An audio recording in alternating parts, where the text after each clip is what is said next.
Haleluya. Haleluya. Bwana Yesu asifiwe. Bwana Yesu asifiwe.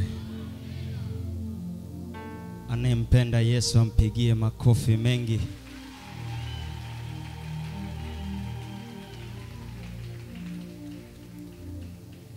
Naamini umebarikiwa na Bwana Yesu. Haleluya. Nani ni mara yake ya kwanza kufika leo ibadani? Nani ni mara yake ya kwanza? Ainue mkono juu. Nani ni mara yake ya kwanza? Ainue mkono juu. Karibuni sana. Mungu akawape haja za mioyo yenu. Haleluya. Natumaini neema ya Mungu itakuwa pamoja na wewe mpaka hapo Mungu atakaposema basi. Amen. Bwana Yesu asifiwe. Naomba tukae sasa.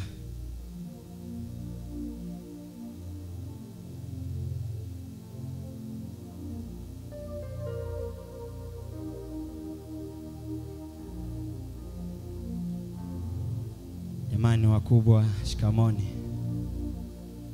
Wakubwa, shikamoni.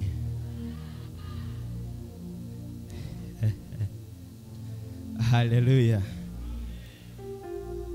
Nawapenda watu wa Mungu, lakini pia namshukuru Mungu kwa neema na kibali hiki ambacho amenipa kusimama mbele yenu na kusimama juu ya madhabahu hii.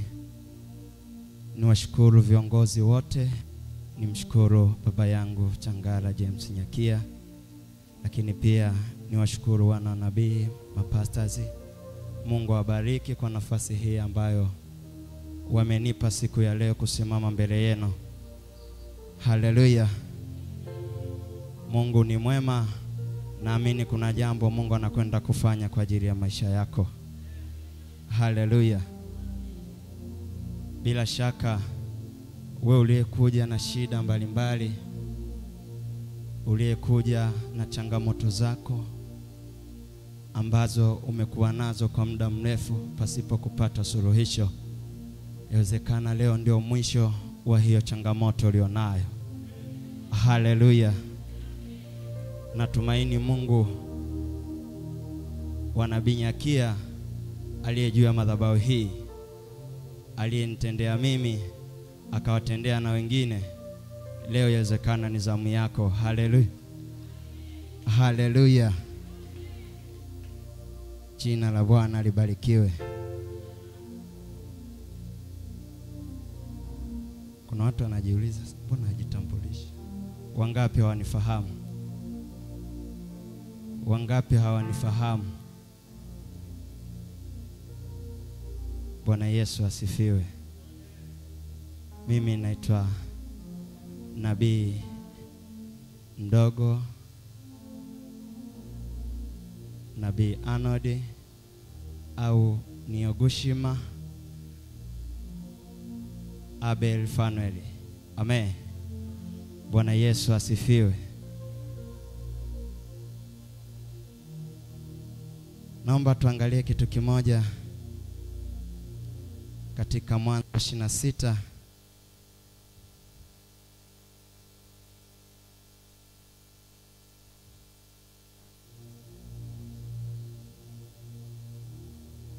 Mwanzo 26 anzia mstari wa 12. Bwana Yesu asifiwe. Nimshukuru Mungu kwa ajili ya neno la leo.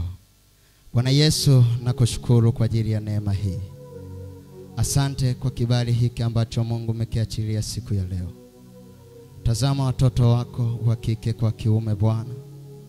Tuko mbele zako Mungu asubuhi ya leo, mchana wa leo, tukihitaji kunywa na kula mezani pako Mungu Jehova, kupitia chakula hiki ulichokiandaa siku hii ya leo Mungu Jehova. Tunaomba neema yako na mkono wako ukitushukia kupitia hiki ulichokiandaa kwa ajili yetu siku hii ya leo.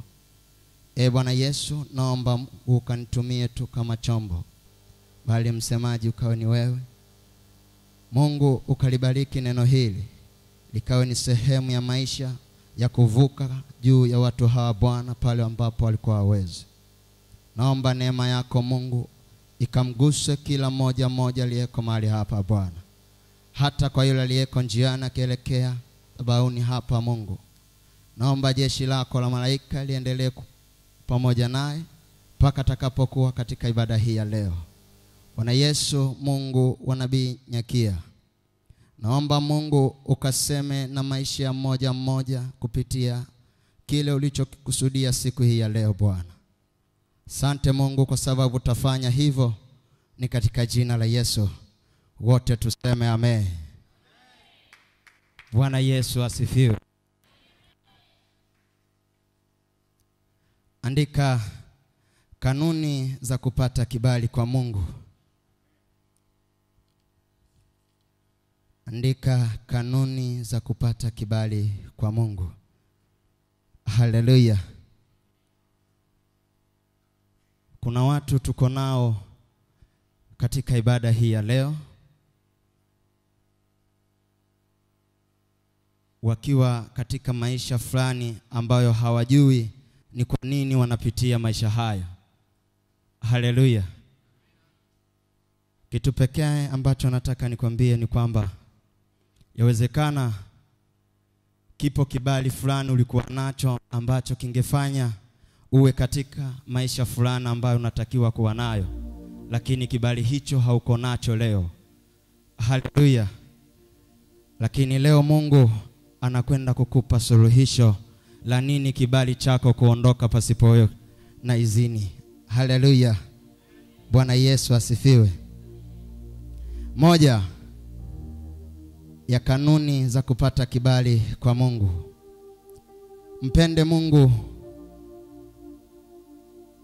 Mpende Mungu au kabidhi maisha yako kwa Yesu. Haleluya. Mpende Mungu au kabidhi maisha yako kwa Yesu. Nini maana ya kibali? Haleluya.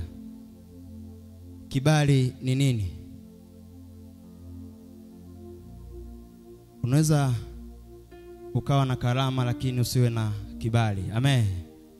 Asilimia kubwa wengi na asilimia ya maisha ambayo tunayaishi ni vile ambavyo unafanya vitu unajiuliza kwa nini naishia hapa ambapo sitakiwi kuishia hapa. Kibali pekee ndio mwanzo wa mafanikio ya maisha yako. Amen. Kibali ni hali ya kukubalika. Kibali ni hali ya kukubalika au kuthibitika na kuwa baraka na neema za kipekee. Unaandika andika. Kibali ni hali ya kukubalika au kuthibitika. Ni hali ya kukubalika, kuthibitika na kuwa baraka na neema za kipekee. Haleluya. Mfano tosha ni kwa baba yetu Changala James Nyakia. Amen. Nadhani aliyepita mwanzo ametoa ushuhuda mwingi kuhusu baba yetu, kwa maisha na mazingira ambayo ameyaishi, vile Mungu ambavyo amemuita mpaka kumfikisha hapa alipo. Amen. Angalia ni jinsi gani ambavyo Mungu amempa neema na kibali cha kuweza kufika hapa alipo. Yapo mengi ambayo ameyavuka, lakini yamemfanya kibali kile ambacho Mungu amempa. Leo wewe na mimi tuko hapa. Amen. Bwana Yesu asifiwe. Kwa hiyo kibali ni sehemu ya maisha wewe kuvuka jambo fulani ambalo linakutatiza kwenye maisha yako. Amen. Au ni ruksa au idhini.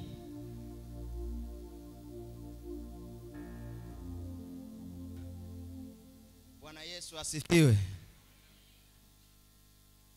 ni ruksa au idhini ya kufanya vitu na watu kuvikubali pasipo wao au pasipo wewe kuambia. Haleluya. Unaweza ukafanya jambo likachukiwa na kila mtu. Haleluya. Ukafanya jambo, hasa kwa wale wenzangu ambao ni wafanya biashara, za taasisi wameanzisha, baada ya kuanzisha taasisi zinakufa. Amen. Ni kutokana na neema alionayo au kibali alichonacho kwa Mungu. Kipindi tukiwa na nabii wa Mungu, tulipokuwa tumeikanyaga ardhi aliyozaliwa, kwa mazingira ambayo alikuwa akituzungumzia na maisha ambayo ameishi, ukimwangalia na sasa alivyo, unaweza kujiuliza Mungu amemtoaje kule mpaka kumfikisha hapa alipo. Inawezekana pia hata wewe. Inawezekana hata wewe kuna maisha unayapitia yanakufanya ukate tamaa, uone kama Mungu hayupo na wewe, uone kama maombi unayoyaomba hayana msaada wowote kwenye maisha yako, hayana matokeo yoyote kwenye kazi zote unazozifanya. Lakini nataka nikuhakikishie kitu kimoja, kwamba Mungu anasikia pale unapokuwa unaomba. Lakini yawezekana kibali na majira sahihi ya wewe kupokea ule muujiza bado haujafika. Haleluya. Naomba uende Mwanzo 26 nzia mstari ule wa 12.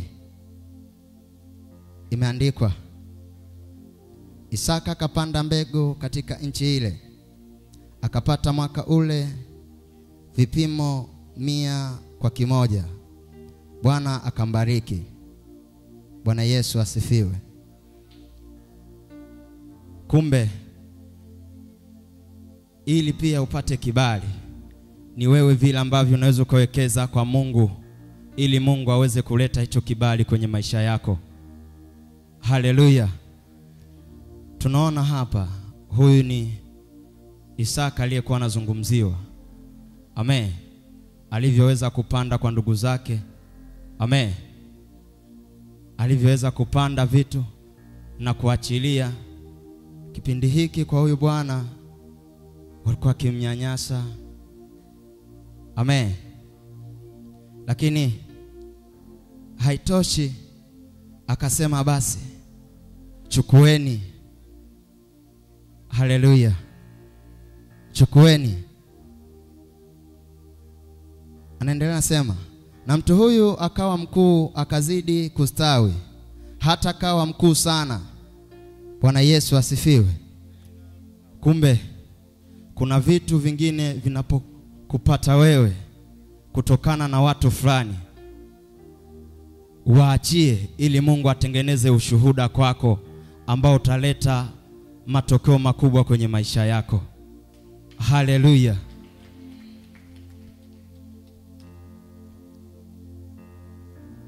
Anaendelea kusema, akawa na mali ya kondoo na mali ya ng'ombe na watumwa wengi. Hao Wafilisti wakamsujudu, na vile visima vyote walivyochimba watumwa wa baba yake siku ya Ibrahimu babaye, Wafilisti walikuwa wamevifikia, wakavijaza kifusi. Haleluya.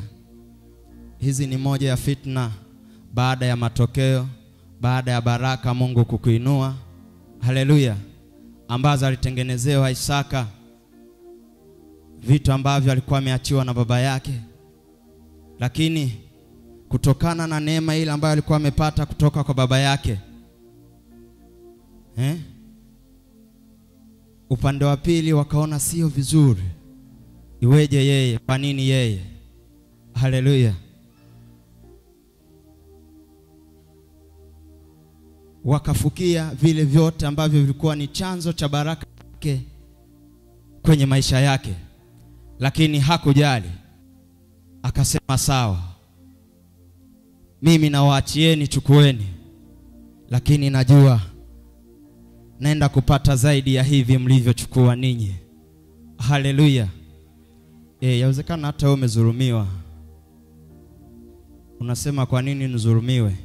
Wewe waachie. Mungu amewaruhusu wa kudhulumu ila kutengenezee baraka kubwa kuliko walivyokudhulumu leo.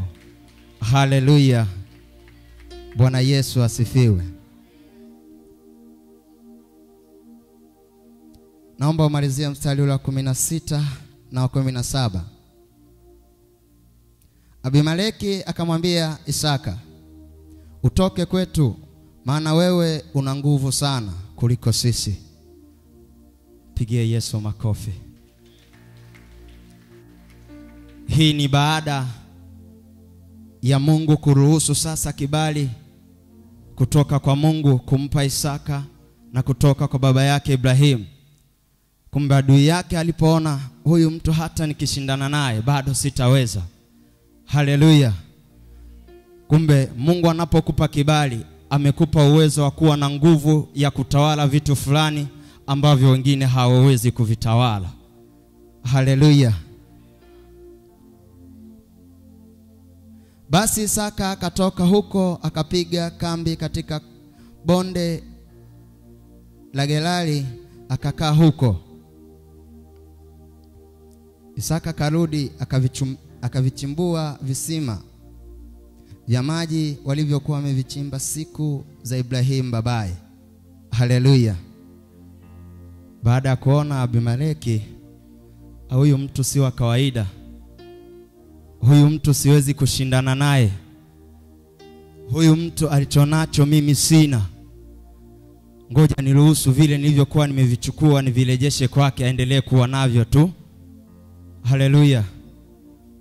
Hata wewe vya kwako vinaachiliwa kwa jina la Yesu. Wale wote waliokuwa wamedhulumu wakafanya maisha yako kuwa kama yalivyo leo Mungu anakwenda kuviruhusu sasa kurejea kwenye maisha yako. Haleluya. Andika pointi hii. Kibali cha Mungu kinakupa tawala, nguvu, kubadilika na kupendwa na kufanikiwa na kushinda. Kibali cha Mungu kinakupa utawala, nguvu, kukubarika, kupendwa, kufanikiwa na kushinda. Haleluya. Unapokuwa na kibali cha Mungu, unajua kibali cha Mungu na cha mwanadamu ni vitu viwili tofauti. Tutaenda kuona huko mbele baadaye. Tuangalie kuna aina ngapi za vibali ambavyo mtu anatakiwa awe navyo au vifanye kazi kwenye maisha yake. Unapokuwa na kibali kwenye maisha yako, ni moja ya baraka kubwa kukufuata wewe. Maana kuna watu watakukubali kutokana na jinsi ulivyo, kwa sababu Mungu ameruhusu kibali hicho kiwepo kwako. Haleluya. Andika pointi nyingine. Kila mtu anacho kibali kulingana na wajibu au karama Mungu aliyompa. Kila mtu anacho kibali kulingana na wajibu au karama aliyompa Mungu.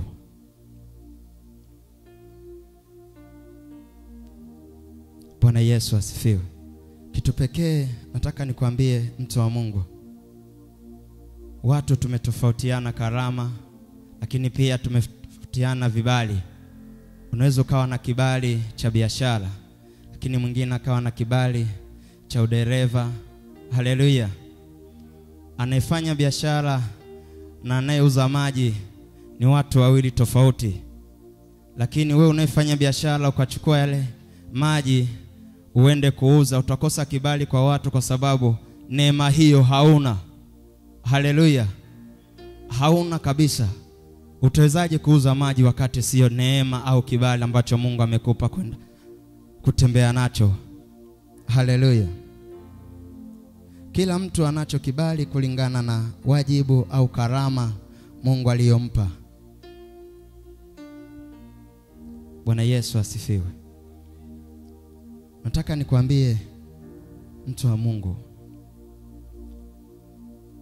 ujue Nabii Nyakia kama ingelikuwa sio Mungu, leo wewe na mimi tusingelikuwa hapa. Haleluya. Wewe na mimi tusingelikuwa hapa kwa sababu Mungu amempa neema, lakini pia ukiachana na neema akampa kibali. Leo anapokuwa anatoa ushuhuda kwamba alikuwa na maisha fulani ya uchokra, ya nini, ya mengi ambayo yamempata, kama sio Mungu ambaye alikuwa ameachilia kibali leo awepo, mimi na wewe tusingemtambua. Akafanya mimi na wewe leo kukutana hapa. Haleluya. Bwana Yesu asifiwe. Lakini nikwambie kitu kimoja kwamba Shetani anao uwezo wa kubeba kibali chako pasipo hata wewe kujua. Anao uwezo wa kuchukua kibali chako pasipo hata wewe kujua, kwa sababu unaweza kaa katika mazingira fulani ya kuwa unaomba, unajiuliza nianzie wapi? Nifanye nini kwenye maisha yangu? Niombe nini ili Mungu aruhusu haya ninayoyapitia kuweza kupita kwenye maisha yangu?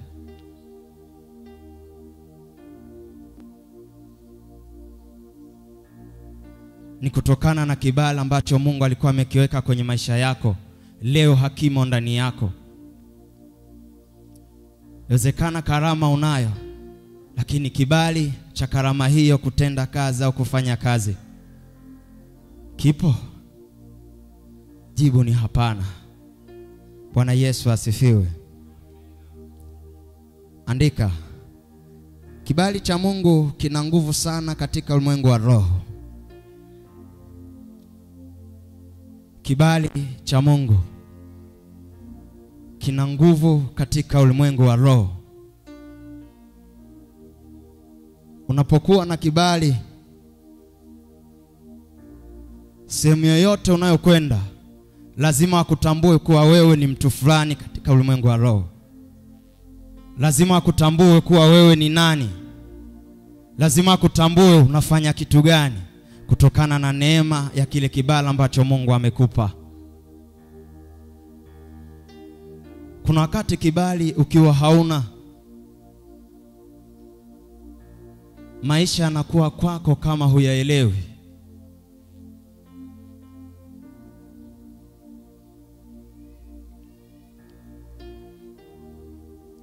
Kuna sehemu unaweza kwenda, unajiona umependeza, umevaa vizuri, lakini kwa sababu neema na kibali ambacho Mungu hajakiweka ndani yako, Shetani ameruhusu kuibeba kile kibali ambacho Mungu alikuwa amekupa, wakakuona kama takataka.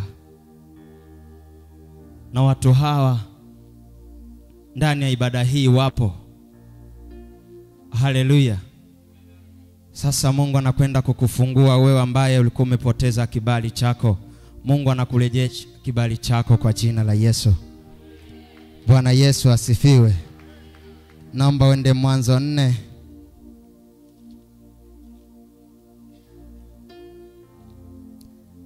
Anzia mstari ule wa 7.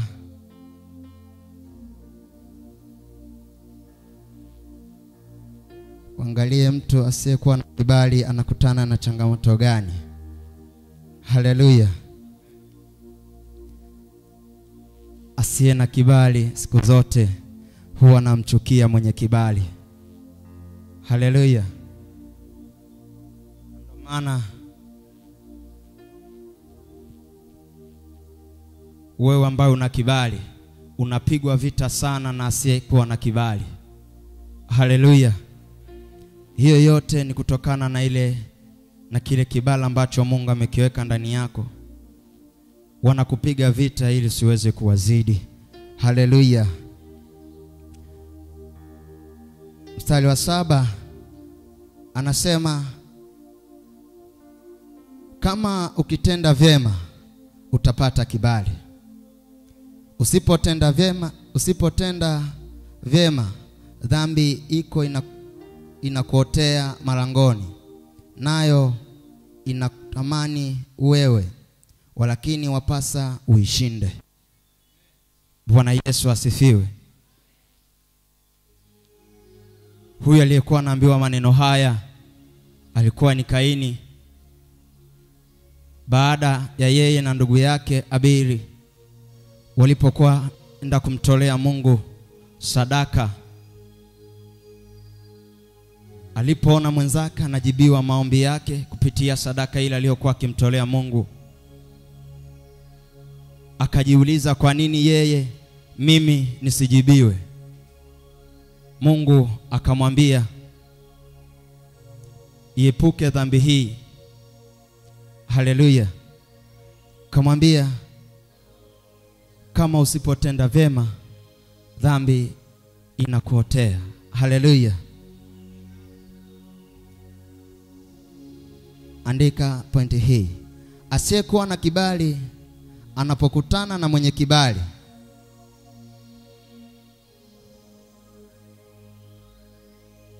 asiyekuwa na kibali anapokutana na mwenye kibali, chuki, wivu huibuka. Hivyo wenye kibali hupigwa vita kama Habili. Asiyekuwa na kibali anapokutana na mwenye kibali, chuki, wivu huibuka. Hivyo mwenye kibali hupigwa vita kama Habili.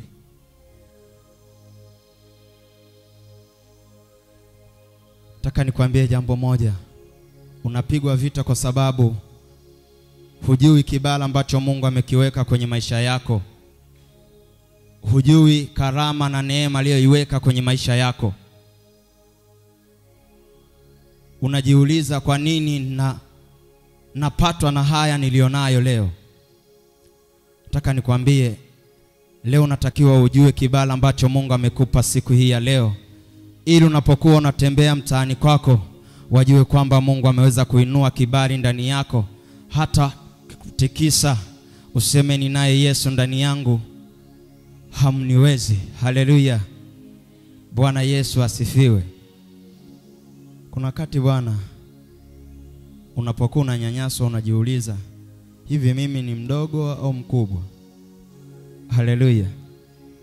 Unaweza kukuta mzee mzima yuko chini anatembelea magoti, kwa kuta mtoto mdogo ndiye anayemsababisha yale yote yanampata.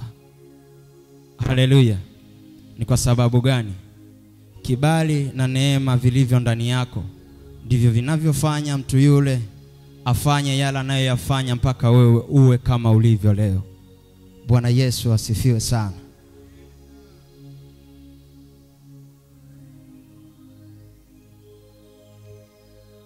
Andika jambo hili. Wakianza kukujadili watakukubali, na atakaye kupiga vita naye atapigwa. Sema amen. Atakaye kupiga vita naye atapigwa. Bwana Yesu asifiwe. Nenda Samueli wa kwanza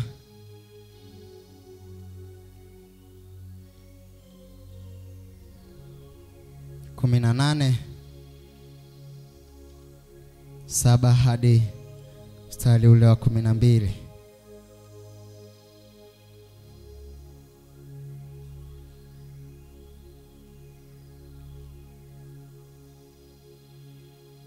Samueli wa kwanza 18 anzia mstari ule wa 7 hadi wa 12. Imeandikwa,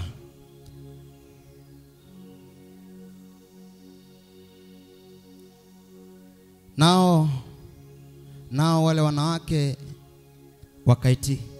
wakaitikiana wakicheza wakisema, Sauli amewaua 1000 zake na Daudi 10,000 yake. Basi Sauli akaghadhabika sana, na maneno hayo yakamchukiza. Akasema, wamempa Daudi 10,000 na mimi wamenipa 1,000 tu. Kuna nini tena awezayo kupata isipokuwa ni ufalme? Sauli akamwonea Daudi wivu tangu siku ile. Bwana Yesu asifiwe. Kumbe unapokuwa na kibali, kuna vitu Mungu anaviruhusu vitokee kwako. Kuna vitu anaviruhusu uvipate kwenye maisha yako. Kuna vitu anaviruhusu uvipate kwenye uzao wako. Yawezekana leo familia yako ni maskini sana, lakini Mungu akainua mmoja katika uzao wako, akainua mmoja katika familia yako. Haleluya. Wale wote waliokuwa wanakupiga vita kutokana na umaskini ulio katika familia yako, Mungu anakuwa naona. Ndio maana yeye kuinua mtu mmoja ambaye atafanya ile aibu iliyokuwa unaipata mwanzo aweze kuiondoa kupitia mmoja atakaye kuwa amempa kibali katika uzao wako. Sema amen. Naamini hata wewe Mungu anakwenda kumuinua mtu katika uzao wako ambaye anakwenda kuwa ni lango katika maisha yako kwa jina la Yesu. Haleluya.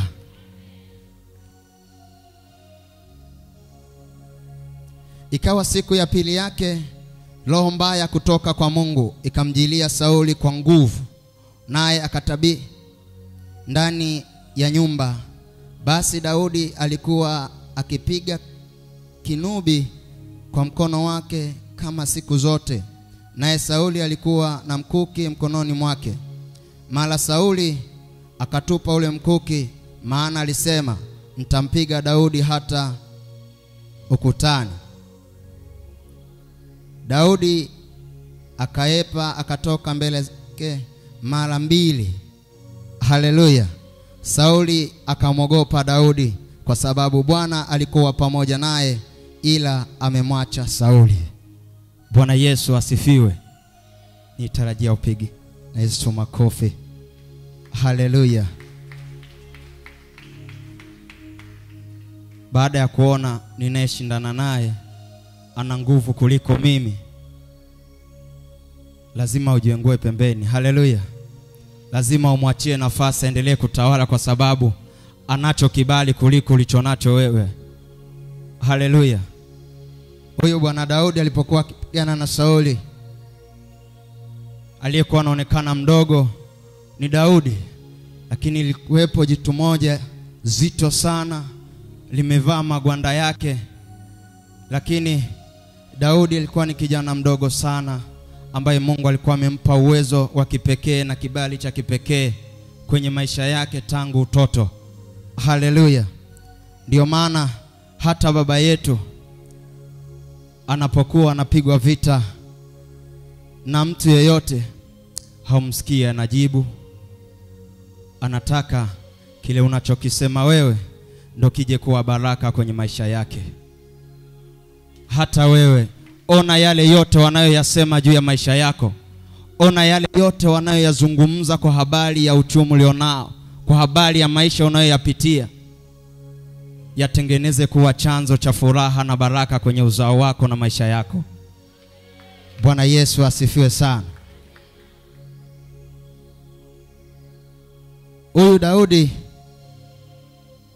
kutokana na umri wake mdogo, wakasema huyu bwana tamuumiza. Jamaa amejiandaa, ana silaha zote, ana mavazi.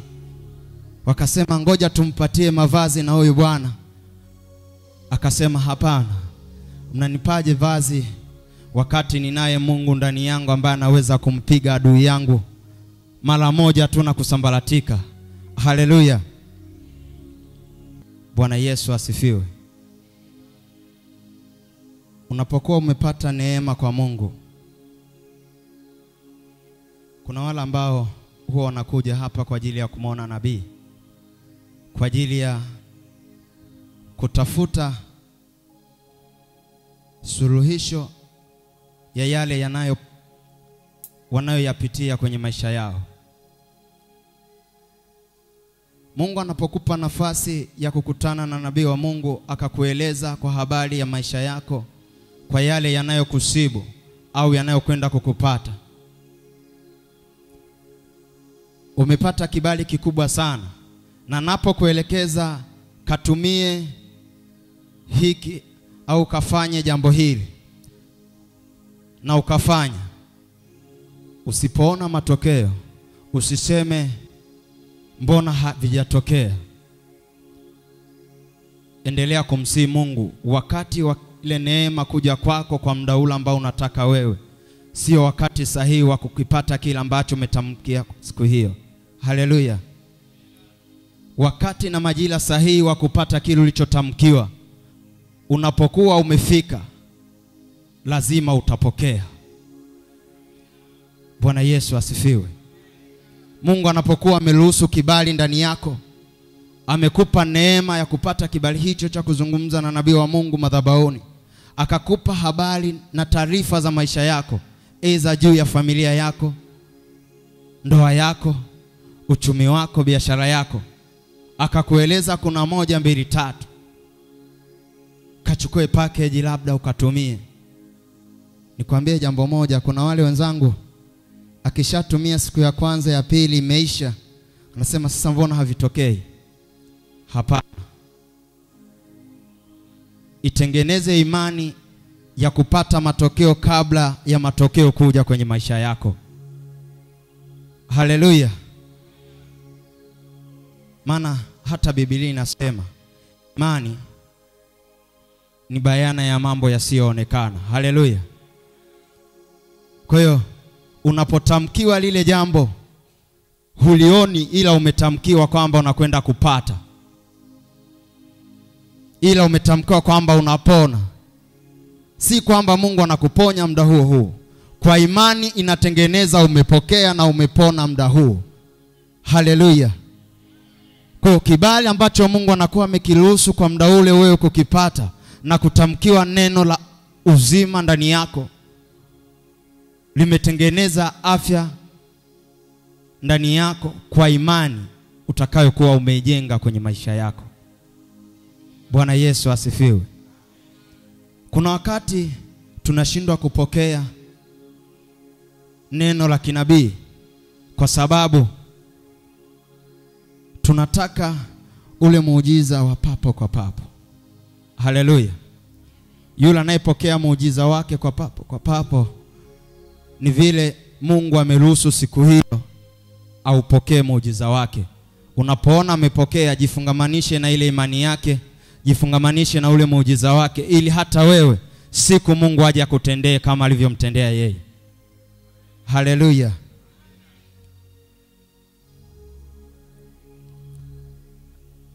Andika aina za vibali. Napozungumzia aina za vibali,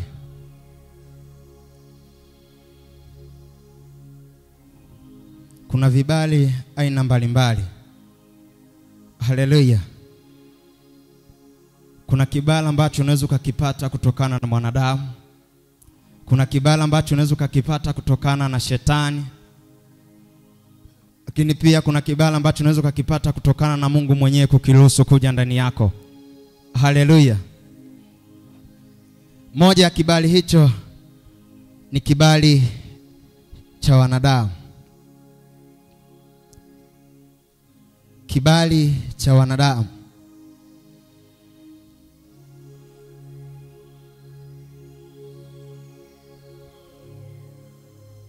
Kibali cha wanadamu ni hali ya kutokukubalika au kuthibitika na kuwa na baraka na neema toka kwa wanadamu. Kibali cha wanadamu ni hali ya kutokukubalika na kuthibitika na kuwa na baraka na neema kutoka kwa wanadamu. Haleluya. Unajua sisi wanadamu au sisi binadamu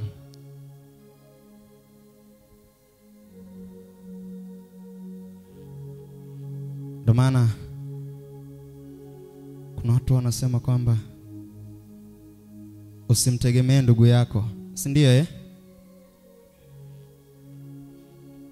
Kuna wakati unaweza kumtegemea akawa chanzo cha kuanguka kwa maisha yako. Kuna wakati unaweza kumtegemea akawa chanzo cha furaha yako kupotea. Kuna wakati unaweza kumtegemea kutokana na mambo fulani akawa chanzo cha neema zile kupotea kwenye maisha yako. Na sisi jinsi tulivyo tumeumbwa hivi kwamba jambo lolote nitakalolipata lazima nikamshirikishe mtu fulani. Badala ya kuanza kumshirikisha Mungu wako aliyekupa neema ya kuyajua hayo, unaanza kumwambia mwanadamu kwamba nina 1 2 3. Akiwa na wivu na kile ulichonacho na kikiwa kikubwa, lazima tafanya njama ya kukiangusha ili usifanikiwe. Bwana Yesu asifiwe. Lakini nataka nikwambie kwamba mwanadamu anaweza kukupa ushauri. Mwanadamu anaweza kukupa mawazo ya kufanya vitu fulani, lakini huyo baadaye akawa ndiyo chanzo cha mawazo yale aliyokupa kuyageuza kuwa machozi kwenye maisha yako. Bwana Yesu asifiwe.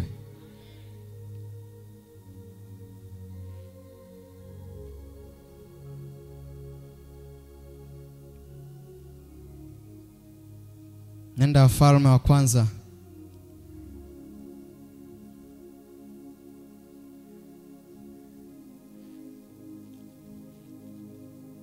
1 mstari ule wa 49.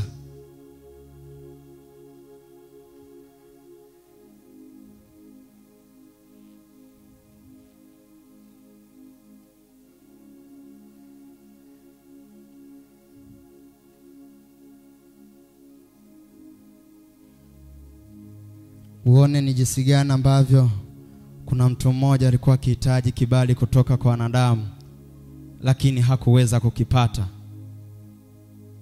Bwana Yesu asifiwe. Hakuweza kukipata kwa sababu alikitaka kutoka kwa wanadamu. Bwana Yesu asifiwe. Na ndio maana unapokuwa kwenye vyama vya siasa, watu wanapokuwa wanagombea huwa wanakuwepo mpinzani, si ndio? Yule mpinzani tuseme ndo mwanadamu, si ndio Yule ambaye ameteuliwa na Mungu anapokuwa anaomba kula kwako, kuna mwingine atampa, mwingine hampi. Lakini kama Mungu hajaruhusu yule bwana apite pamoja na wewe kumpa kula yako, haweza kapata ile nafasi. Haleluya. Asema, ndipo wageni wote walikuwa pamoja na Adonia, wakaogopa, wakaondoka wakienda zao kila mtu njia yake. Adonia naye akaogopa mbele ya Sulemani, akaondoka akaenda akazishika pembe za madhabahu. Akaambiwa Sulemani kusema, tazama Adonia amogopa mfalme Sulemani, kwani tazama amezishika pembe za madhabahu, akisema mfalme Sulemani, mfalme Sulemani, nani aniapie leo kwamba hata inua mimi mtumwa wake kwa upanga, hata niua mimi mtumwa wake kwa upanga. Bwana Yesu asifiwe. Sasa nenda sura ya 2 mstari wa 15.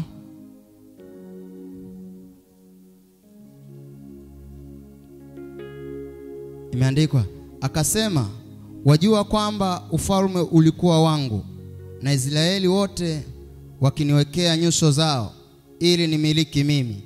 Walakini sasa ufalme umegeuka kuwa wake ndugu yangu, kwa maana ulikuwa wake kutoka kwa Bwana. Bwana Yesu asifiwe. Hapa ilikuwa ni kipindi cha kutawala kwake Adonia na Sulemani. Bwana Yesu asifiwe. Huyu bwana alikuwa akitafuta nafasi kwa wanadamu, lakini Mungu tayari alikuwa amekwisha kumthibitisha Mfalme Sulemani kwamba wewe ndiye utakaye kuwa mfalme wa kiti hiki.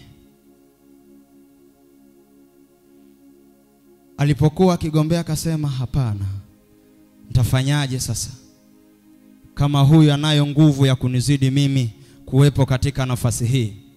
Wacha niachie hiyo nafasi. Bwana Yesu asifiwe. Kumbe kuna wakati Mungu anapokupa kibali, kuna nafasi ambazo mwanadamu anaweza kaziruhusu kukushauri, kukueleza kutokana na kibali ambacho Mungu, kutokana na kile kibali ambacho Mungu ameweka ndani yako.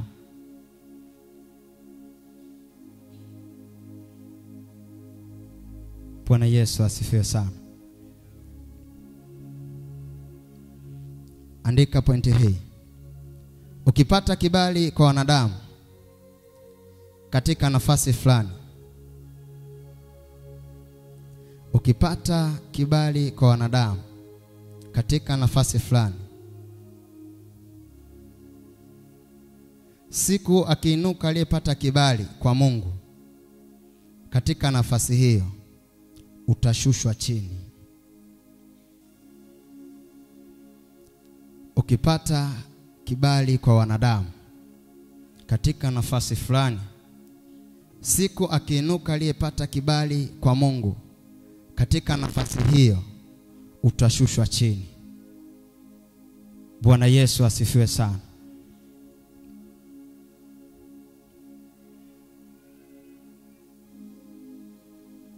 Mimi nimekuwa nikijiuliza kwa nini nabii wa Mungu aliweza kuacha kazi serikalini alafu akaja kuifanya kazi ya Mungu.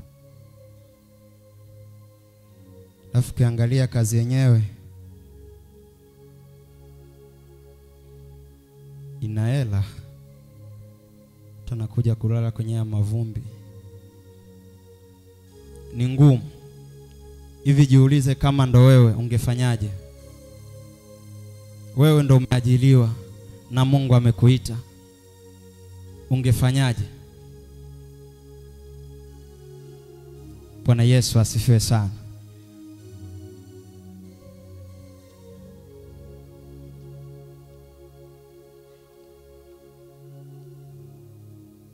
Namba 2, kibali cha shetani.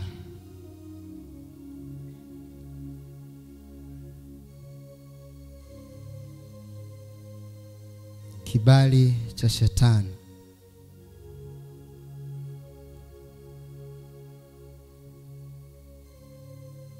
Napozungumzia kibali cha shetani, ni wale ambao wanaenda kutafuta nafasi kwa waganga wa kienyeji wakihitaji wapate nafasi fulani, labda kwenye uongozi. Bwana Yesu asifiwe. Akitarajia yeye ndo awe mkubwa, akitarajia yeye apate matokeo fulani kwenye nyanja fulani.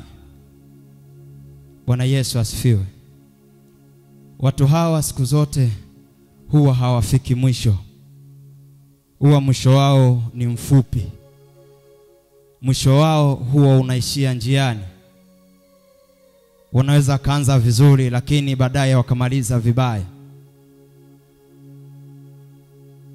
Wanaweza kaanza vizuri au wakaanza vibaya wakamaliza vibaya.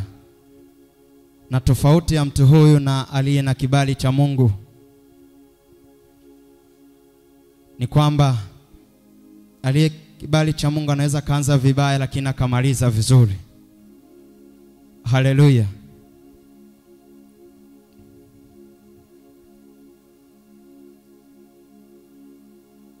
Andika, chochote kifanywacho na shetani kwa kusudi la kukuvuta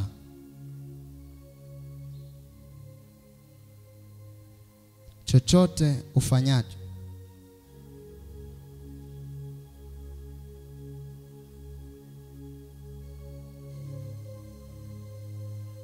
kwa shetani kwa kusudi la kuvuta uende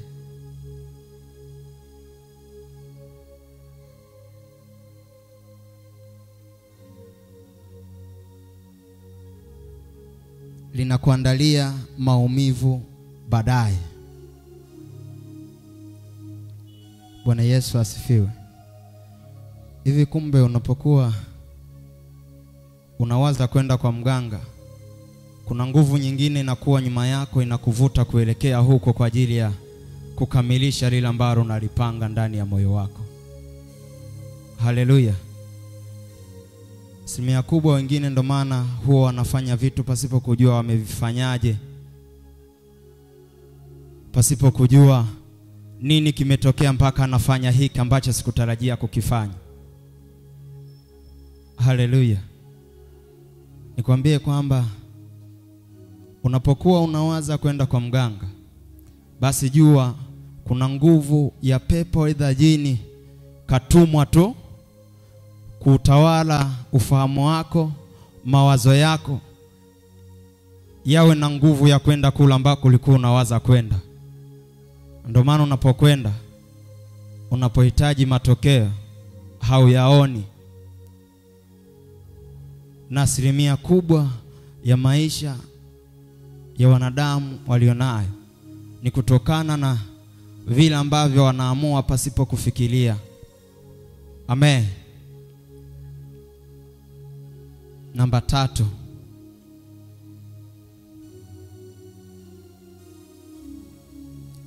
kibali cha Mungu.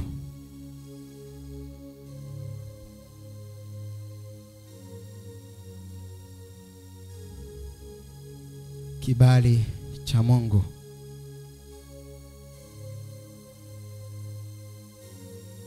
Andika,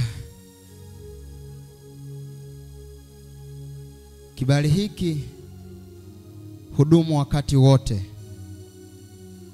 hulindwa na Mungu mwenyewe, na ni kibali chenye nguvu kubwa kuliko vibali vyote. Kibali hiki hudumu wakati wote, hulindwa na Mungu mwenyewe, na ni kibali chenye nguvu kubwa kuliko vibali vyote. Na ndicho kibali salama chenye mafanikio. Kibali hiki hudumu wakati wote, hulindwa na Mungu mwenyewe, na ni kibali chenye nguvu kubwa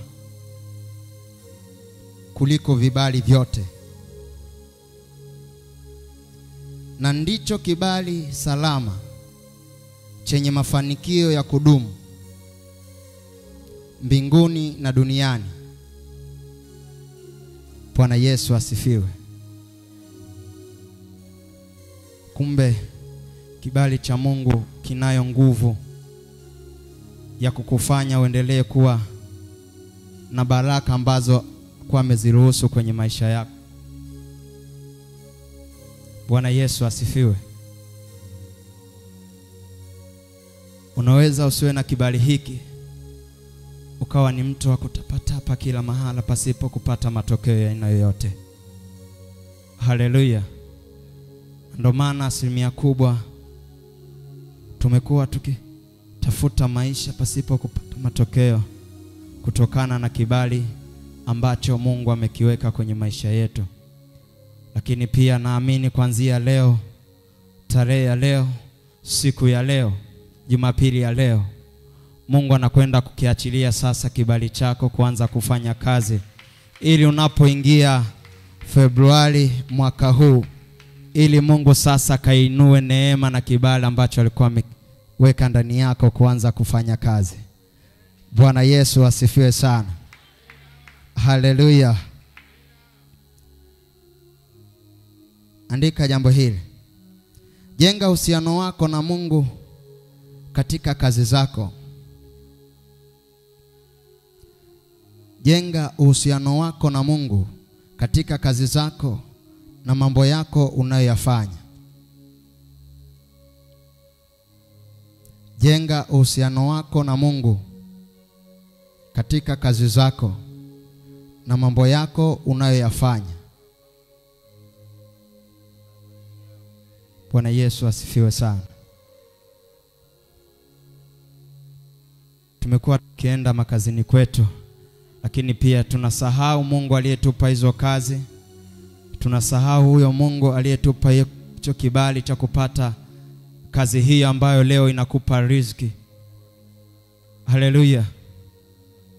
Wengi tunakuja kulalamika, uchumi umeyumba, lakini kutokana na wewe vile ambavyo umeweka mazingira ya kusahau aliyekupa hicho ulichonacho. Haleluya. Naamini unapokumbuka aliyekupa huwa una sehemu ya shukrani. Amen. Na ndio maana kanisani tuna fungu la 10, tuna sadaka ya shukrani, tuna sadaka ya upendo. Bwana Yesu asifiwe. Hii yote ni kwa sababu gani? Kila ambacho Mungu amekupa, Mungu anapokuwa ameruhusu wewe kupata matokeo katika kila alichokupa, unachukua sehemu ya baraka zile alizoziruhusu kwako kurejesha madhabahuni, kumwambia asante Mungu, bado nakupenda wewe kwa sababu umenipa haya. Bwana Yesu asifiwe. Kwa hiyo unaweza ukawa unafanya vitu vyako, unasahau kwamba Mungu yupo, natakiwa nimshukuru kwa ajili ya hiki.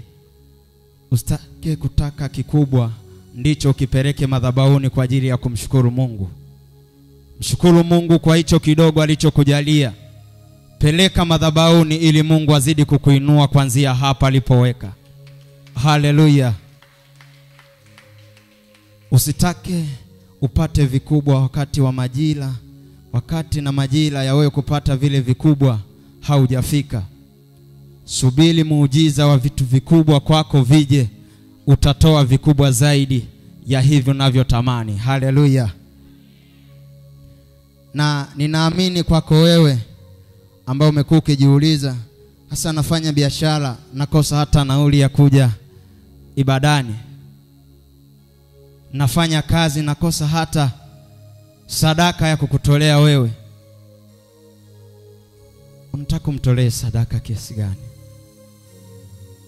Unapokuja hemani mwa Mungu, usiangalie ukubwa wa sadaka yako, angalia wingi wa imani ulionayo juu ya sadaka yako, ndio utakaofanya upate matokeo makubwa kupitia imani ya sadaka ndogo ulionayo.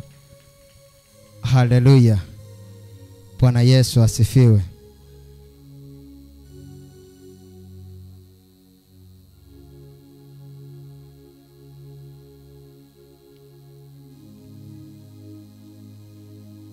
Andika Yohana 15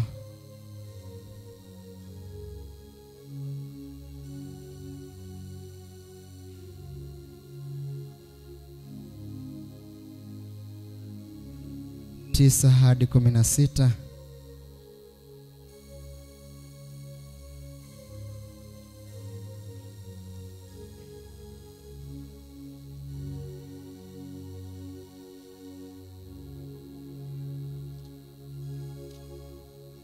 Bwana Yesu asifiwe sana.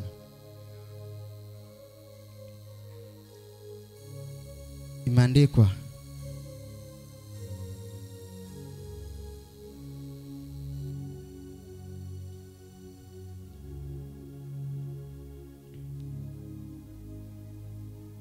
kama vile Baba alivyonipenda mimi, nami nilivyowapenda ninyi, kaeni katika pendo langu, mkizishika amri zangu, mtakaa katika pendo langu, kama vile mimi nilivyozishika amri za Baba yangu na kukaa katika pendo lake. Bwana Yesu asifiwe. Bwana Yesu asifiwe. Kanuni namba 2 ya kupata kibali kwa Mungu ni upendo.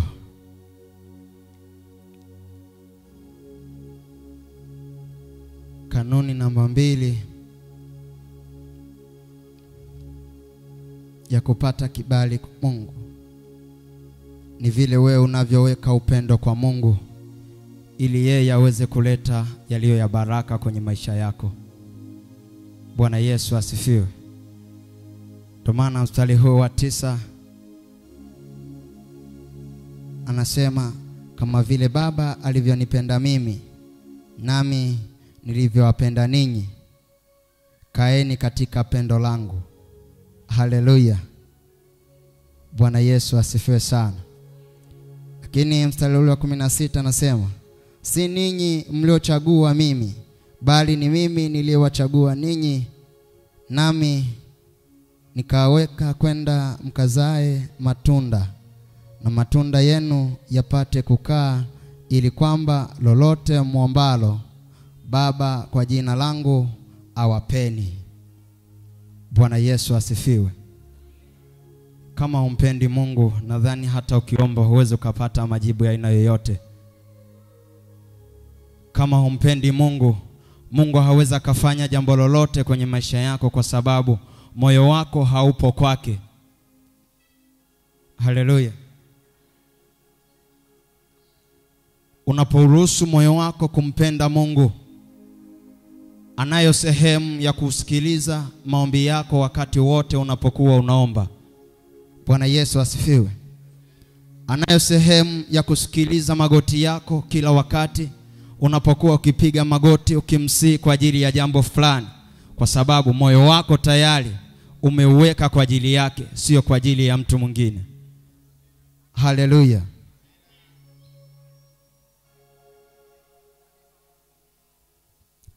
Namba 3 ya kanuni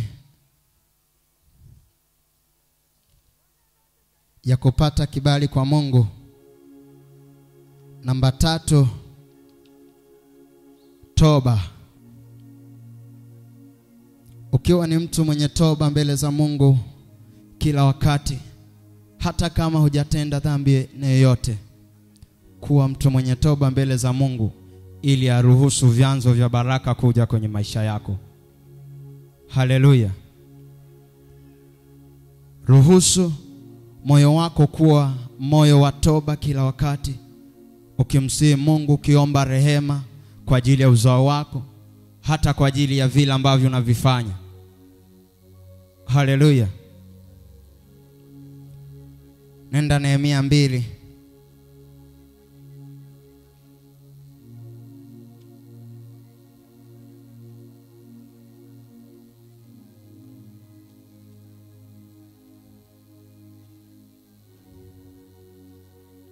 Niambia ili mstari ule wa 3.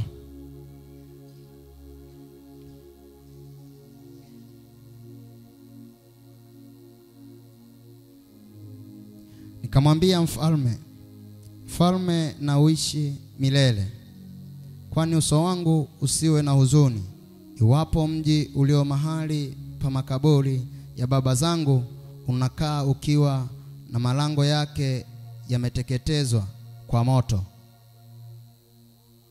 Bwana Yesu asifiwe. Andika jambo hili. Dhambi huondoa kibali cha Mungu. Dhambi huondoa kibali cha Mungu, na toba inarudisha kibali cha Mungu. Dhambi huondoa kibali cha Mungu, na toba inarejesha kibali cha Mungu.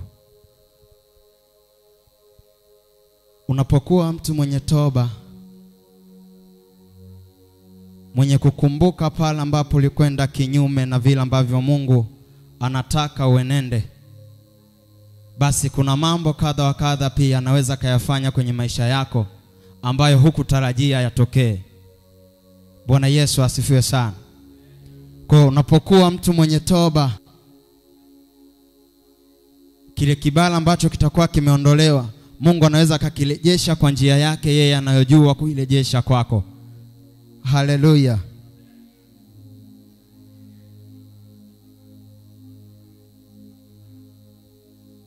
Andika vitu vinavyoweza zuia usipate kibali cha Mungu. Vitu vinavyoweza kuzuia usipate kibali cha Mungu.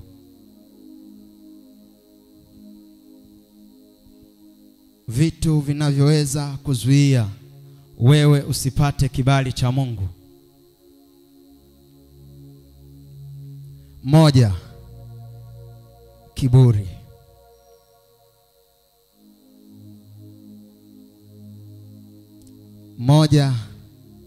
Kiburi. Unaweza kwenda mahala ambapo unatakiwa upate jambo fulani. Usipoweka nidhamu katika lile jambo, nafasi ile umeipoteza pasipo kujua. Amen.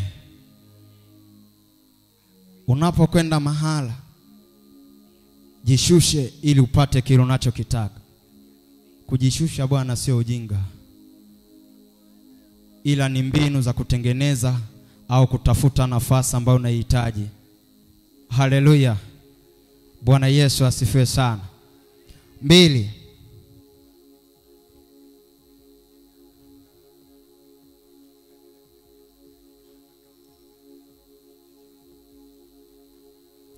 mambo ya siri. Bwana Yesu asifiwe. Napozungumzia mambo ya siri, nazungumza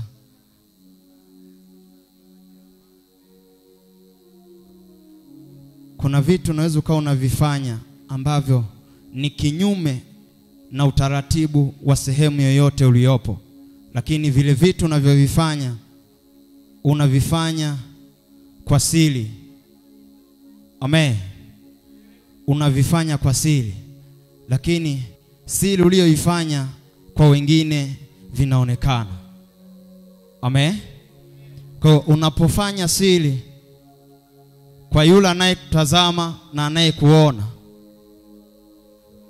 atakapojua atavunja uaminifu kwako. Haleluya. Bwana Yesu asifiwe. Nenda usome Zaburi.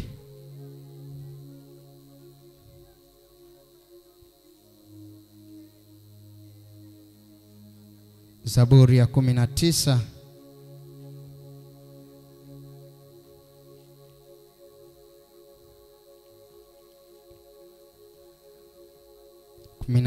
Mstari wa 12 hadi wa 14.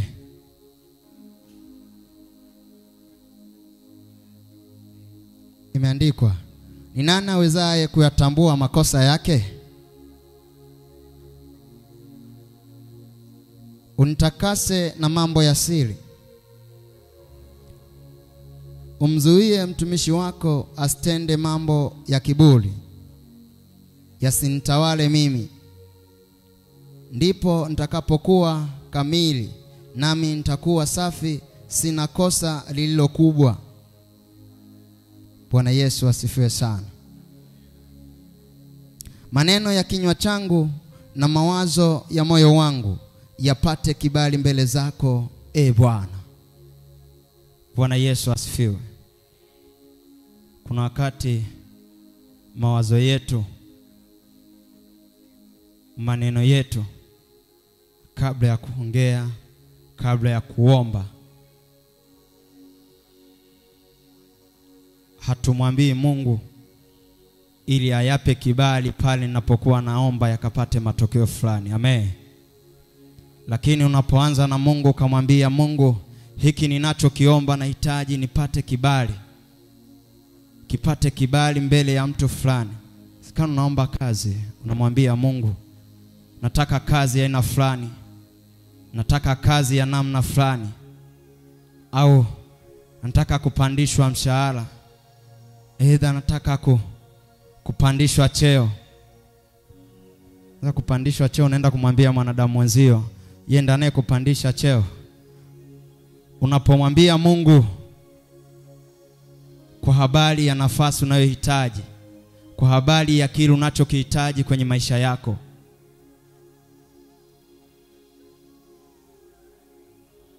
Omba toba. Uruhusu moyo wako ushuke ili Mungu airuhusu nafasi ile unayohitaji kwenye maisha yako iweze kutokea. Sema amen. Sema amen.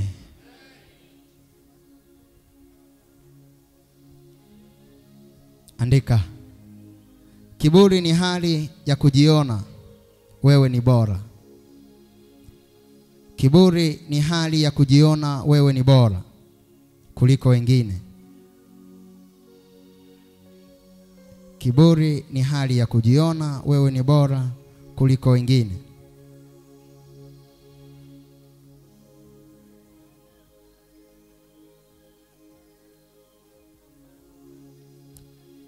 Mabano. Mwenye kiburi atashushwa.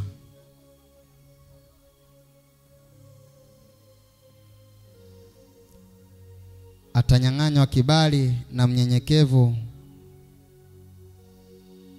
atakwezwa. Bwana Yesu asifiwe. Hapa ndipo unatakiwa ujue kwamba ipo nguvu pia katika kunyenyekea. Ipo nguvu katika kujishusha. Unapokuwa unahitaji jambo fulani kwenye maisha unayohitaji kuwa nayo. Bwana Yesu asifiwe. Najifunza sana kwa baba yangu Nabii Nyakia. Ni mtu ambaye anapenda sana kujishusha. Hapendi kuonekana nacho kikubwa sana kuliko wengine.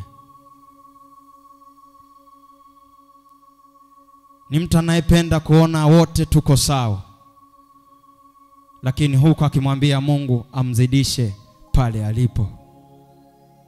Katika ulimwengu wa nyama wanaomtazama wamuone kawaida, lakini wale Mungu anaowafunulia kuwaonyesha kilichomo ndani yake ni kikubwa kuliko wanavyomtazama. Haleluya. Hata wewe wakati wa watu kukutazama katika viwango vya tofauti umewadia. Wakati wa watu kukutazama katika kiwango kile ambacho walikuwa kikutazama sio sasa. Ni wakati ambao sasa Mungu anakwenda kupanua mipaka ya baraka zako zilizokuwa zimewekewa mipaka. Haleluya. Bwana Yesu asifiwe sana.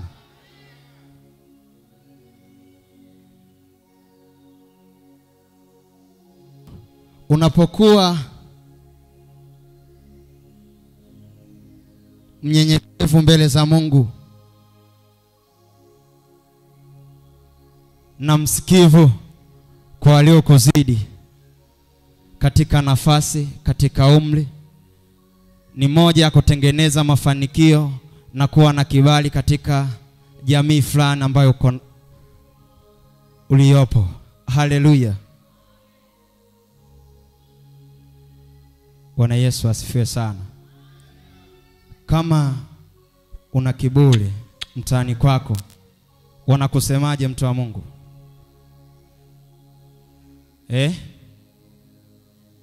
Wanakusemaje kama una kiburi mtaani kwako? Yaani sitoshe kama ni mtu umevishwa ile roho tuseme ya uchawi.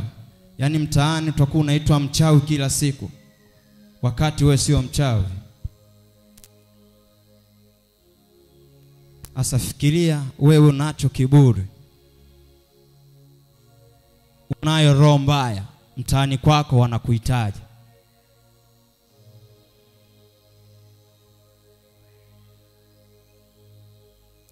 Nataka nikwambie kitu.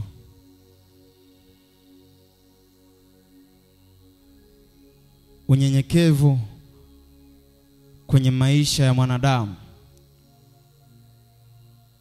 una mahusiano makubwa na Mungu na wanaokutazama. Na wao wanaweza kuwa ni chanzo cha furaha yako, lakini pia wanaweza kuwa ni chanzo cha huzuni ya maisha yako. Bwana Yesu asifiwe. Wangapi wananielewa? Wampigie Yesu makofi.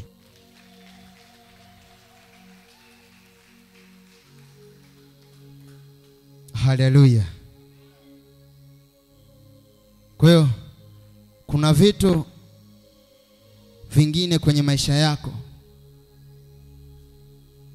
vinapokuja kama kikwazo kwenye maisha yako,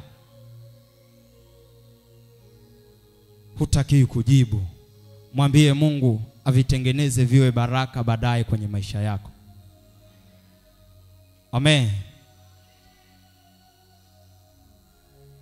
Hutakiwi kuruhusu kinywa chako kujibu kutokana na kila ambacho unatendewa. Hutakiwi kuruhusu moyo wako kuzungumza kutokana na yale wanayoyaongea kwa ajili yako. Ruhusu moyo wako uongee kwa ajili ya Mungu, kuvifanya vile wanavyoviongea kuwa furaha na baraka baadaye kwenye maisha yako. Haleluya. Kuna wakati jifanye mjinga. Kuna wakati jifanye mpumbavu, ili Mungu azidi kuitengeneza neema ya maisha yako kuanzia hapo anapokudharau.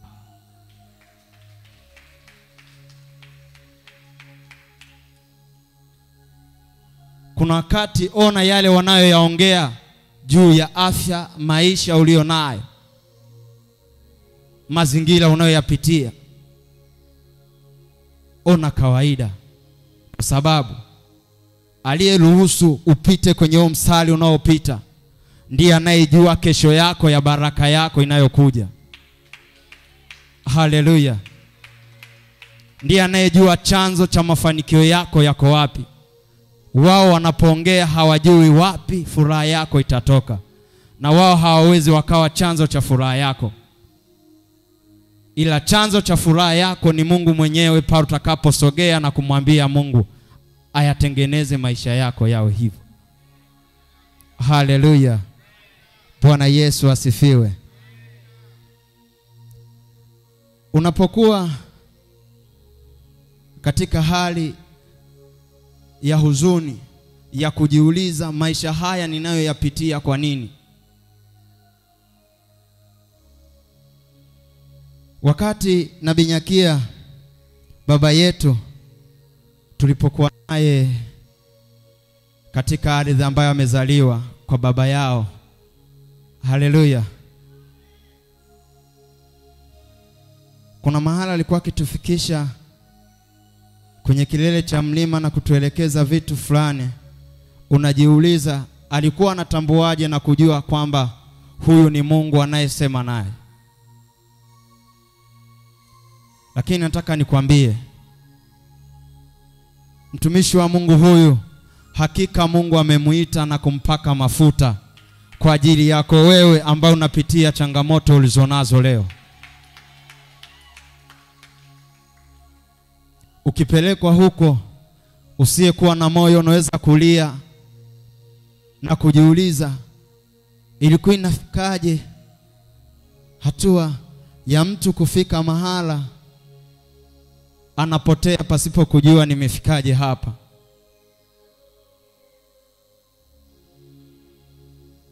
Haleluya. Kwa mazingira yale aliyokuwa anayapitia, kuchekwa ambako kwa kunafanya mama yake achekwe sana, leo imekuja ni furaha ndani ya nyumba ya mama yake kutokana na Mungu amemuinua kijana wake. Haleluya. Kwa hata wewe yapo machozi mengi unalia kwa sababu huioni furaha, hata wanaokuhubiri unaona kama bado wanapiga kelele kwenye maisha yako. Lakini nataka nikwambie kwamba ipo siku yako inakuja. Yawezekana ni leo, hujui ni muda gani na saa gani na dakika gani ya Mungu kukufanyia huo muujiza. Haleluya. Yawezekana ni sasa ambayo huitarajii Mungu afanye nini kwenye maisha yako, lakini ni sasa kuwa tayari na iweke imani yako kwa ajili ya kupokea hiki ambacho Mungu atakiachilia kwa ajili yako. Na ninaamini nabii wa Mungu atakaposimama Jumapili ijayo, naamini atakuta tayari moyo wako ukiwa tayari kwa ajili ya kupokea kila alichokiandaa kutoka kule mlimani kwenye maombi. Haleluya. Natumaini hutakuwa mchoyo, utamwalika na mwenzio aje apokee hicho ambacho nataka kukipokea. Amen. Bwana Yesu asifiwe sana.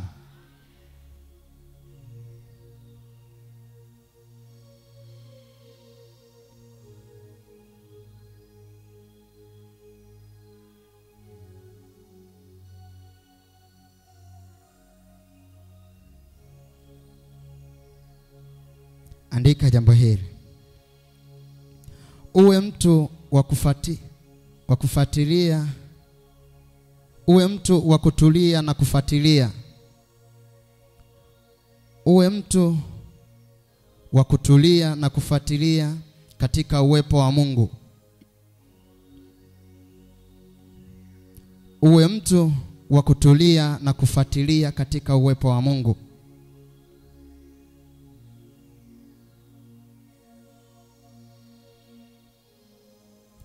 Yoshua 1:8.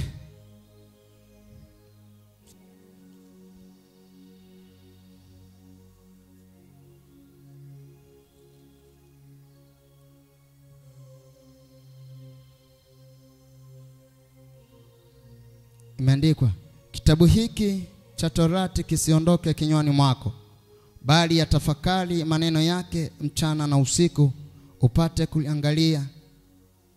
kuangalia kutenda sawasawa na maneno yote yaliyoandikwa humo, maana ndimo utakapofanikiwa humo.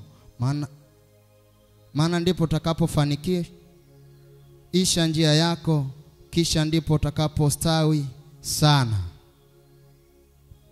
Bwana Yesu asifiwe.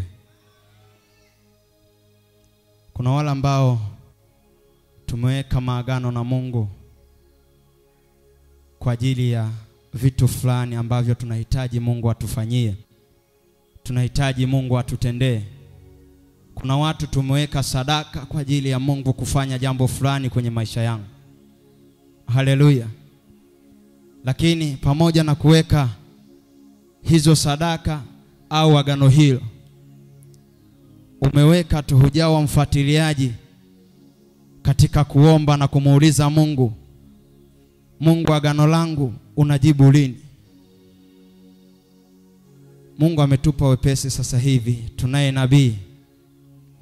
Haleluya. Kila siku kuanzia Jumatano mpaka Jumamosi anakuwepo hapa. Unashindwa nini kuja kuuliza kwa habari ya agano uliloliweka na Mungu? Kama nao uwezo wa kushinda yeye mlimani kwa habari ya maombi yako uliyoyaweka, anashinda msituni akiwa naomba kwa ajili yako,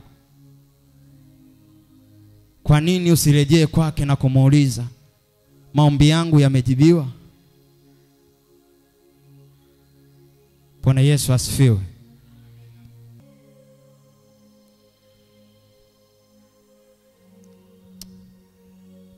Zaburi 1:1-3.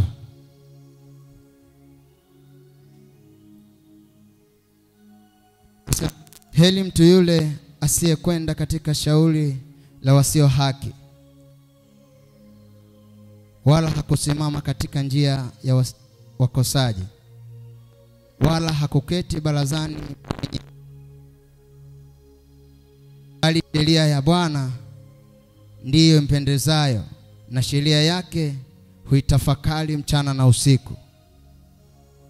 Naye atakuwa kama mti uliopandwa kando kando ya vijito vya maji, uzaao matunda yake kwa majira yake, wala jina lake halinyauki. Bwana Yesu.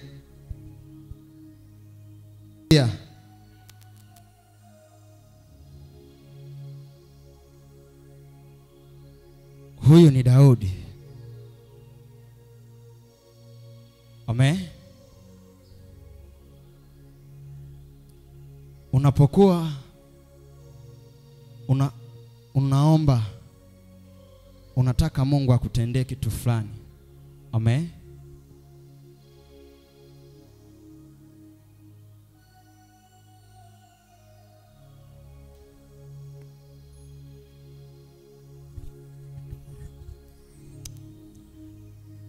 Wale tulio na imani haba,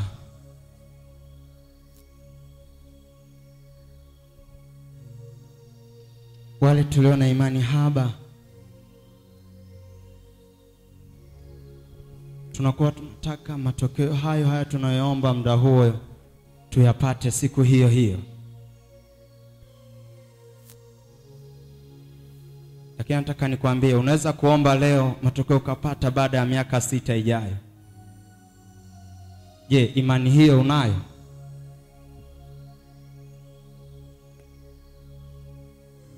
Labda baada ya miaka 8 ijayo maombi yako yakajibiwa. Haleluya. Ukataka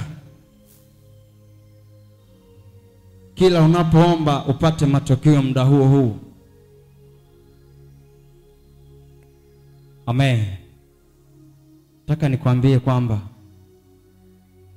Mungu anavyokutazama wewe na vile wewe unavyojitazama ni tofauti sana. Lakini unapokuwa umeiweka imani kubwa kwa ajili ya lile ambalo unaliomba, Mungu anafanya zaidi ya pale unapofikiria wewe. Amen. Bwana Yesu asifiwe. Bwana Yesu asifiwe.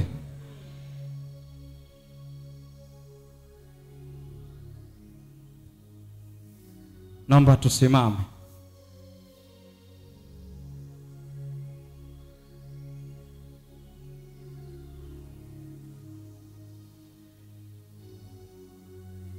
Naomba tusimame.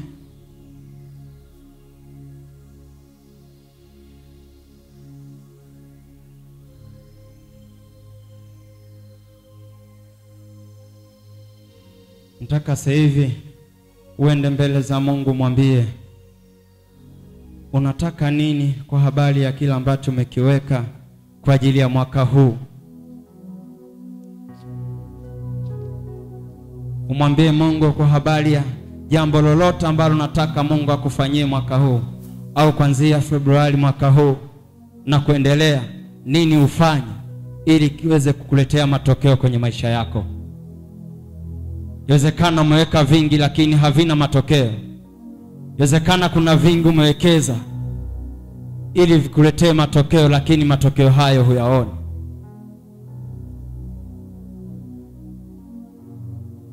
Ni wakati ambao nataka uombe, umwambie Mungu afanye nini kwa ajili ya hicho ambacho naomba kwa muda mrefu pasipo kupata matokeo. Bwana Yesu asifiwe.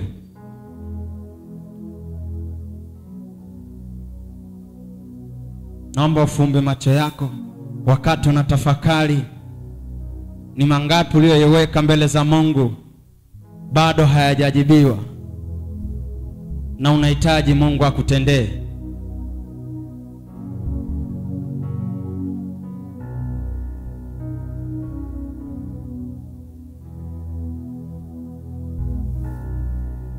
Wakati unatafakari utakumbuka ni mangapi ambayo unahitaji Mungu ayafanye.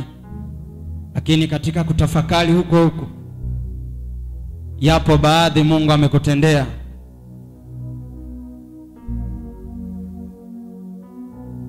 Usiwatafakari waliofanya uko kama ulivyo. Tafakari unataka Mungu afanye nini kwenye maisha yako.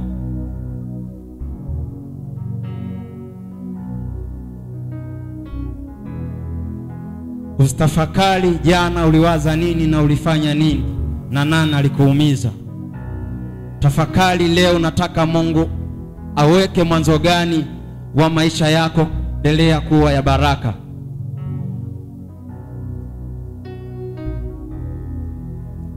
Tafakari unahitaji jambo gani liwe jema kuanzia mwezi huu pili unaenda kuanza na miezi mingine inayokuja.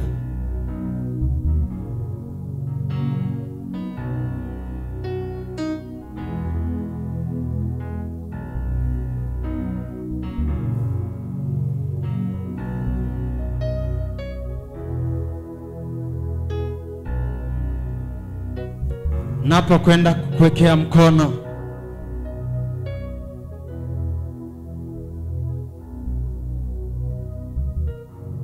Mungu anakwenda kufungua fikra zako na mawazo yako sasa, kwenda kuanza mambo makubwa na yenye baraka kwenye maisha yako.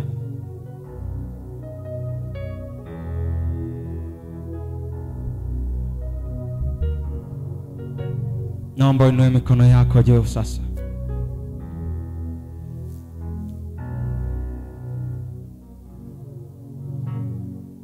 Nguvu ya kukuinua sasa kuanzia hapo ulipo, kukupeleka viwango vingine, ikikugusa na kukufungua wewe uliokuwa umefungwa.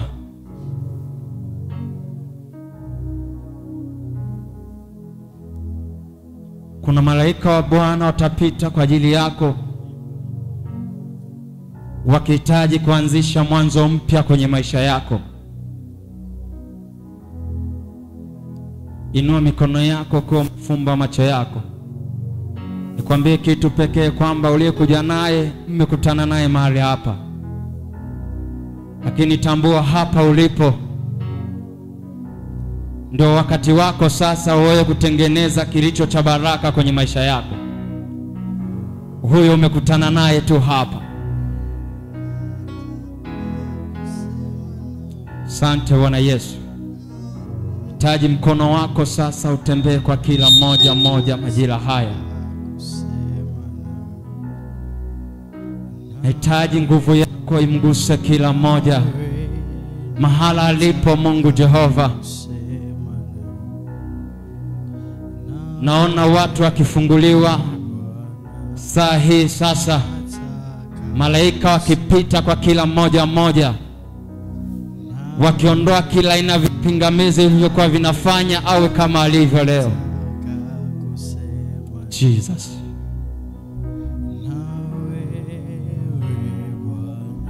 Mungu, thibitika juu ya maisha ya mtu huyu leo Bwana. Jidhihirishe katika maisha ya mtu huyu leo Jehova. Sikia maombi ya mtu huyu leo. Sikia maombi yake leo Bwana. Ona machozi ambayo ameyatoa kwa ajili ya mambo fulani ambayo yamekuwa yakimtatiza Bwana Yesu. Ni wakati wako Mungu sasa kumfungua mtu huyu aliye mbele yako. Ni wakati wa malaika wako Mungu sasa kushuka kugusa kila mmoja. Bwana Yesu, malaika wako sasa wapite kwa kila mmoja. Naiona nguvu ya Mungu ikikugusa hapo ulipo. Na kuona wewe uliokuwa umeshindwa kusogea na kufanikiwa kwenye maisha fulani, hasa Mungu anakuwa chanzo cha kukufungua sasa. Wale ambao walikuwa wametengenezewa mauti mwaka huu, naona wakitoka katika hiyo mauti. Wale walikuwa wametengenezewa ajali mwaka huu, hizo ajali naziona zikifutwa kwa jina la Yesu. Wale waliokuwa wametengenezewa kwa ajili ya mafarakano juu ya ndoa zao, naona malaika wakitengeneza mahusiano mapya katika ndoa zao. Naona majira mapya na nuru mpya ikiangaza katika maisha yao sasa kwa jina la Yesu. Roho Mtakatifu, gusa maisha ya mtu huyu.